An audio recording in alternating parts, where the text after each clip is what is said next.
See you again in this tutorial, which discusses frequency analysis. The first step is to copy weight data in your Excel file or import Excel data directly from this SPSS program. This analysis uses body weight data of 30 people or a sample of 30. According to Roscoe and Sugiono in 2012, the number of eligible samples in the research study was 30 to 500. Click File, Import Data and click Excel. Notification which data attribute will appear in SPSS. If it is appropriate, click OK.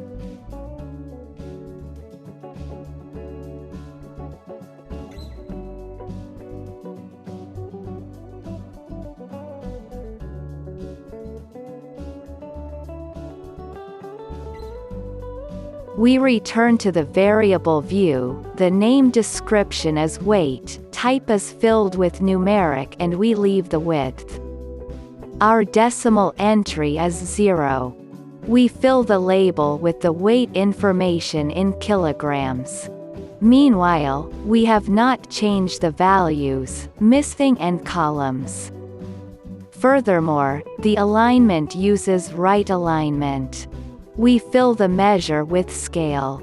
We also leave the roll without any changes. The next step is click Analyze, point to Descriptive Statistics and click Frequencies.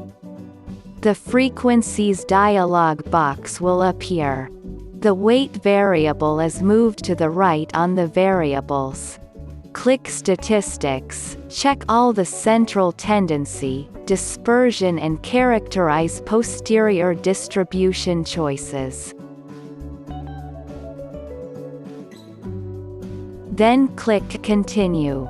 Next click Charts. In the Frequencies chart options, select histograms and fill in the check shows the normal curve on histogram. Once again click Continue and OK, then the SPSS output of frequencies statistical data is displayed that we have analyzed. N indicates the amount of data, which is 30 and no data is missing. The mean is the weighted average data, which is 64.63. The standard error of mean is the standard error for the population is 3.069. The median is the midpoint with a value of 60.50. Mode is a value that often appears. Mode has a value of 55. Standard deviation is a measure of the spread of data from the average, which is 16.810. Variance is data obtained from multiples of standard deviations, which is 282.585.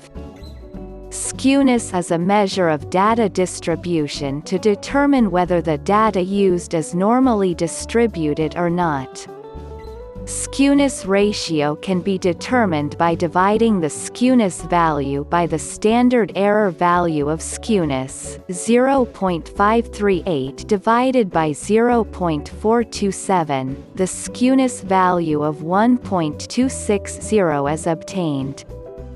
Data is normally distributed if the skewness ratio is -222. Kurtosis is also a measure of data distribution to determine whether the data used is normally distributed or not. The ratio of kurtosis can be determined by dividing the value of kurtosis by the standard error value of kurtosis, -0.961 divided by 0.833, then the kurtosis value of -1.154 is obtained. Data are normally distributed if the kurtosis ratio is -222. If a distribution has negative or minus kurtosis, it is said to be platykurtic, which means that it has a flatter peak and thinner tails compared to a normal distribution. The kurtosis for a distribution can be negative, equal to 0, or positive. The main difference between skewness and kurtosis is that the former talks of the degree of symmetry, whereas the latter talks of the degree of peakedness, in the frequency distribution. Range is the distance of data obtained by reducing the maximum data to the minimum data. The range value is 54. The minimum indicates the lowest value, which is 43. Maximum is the highest value, which is 97. Sum is the amount of data obtained from the multiplication of the mean value of 64.63 with a sample size of 30. The sum value is 1939. Thus the SPSS tutorial on frequency analysis this time may be useful for you. Thanks.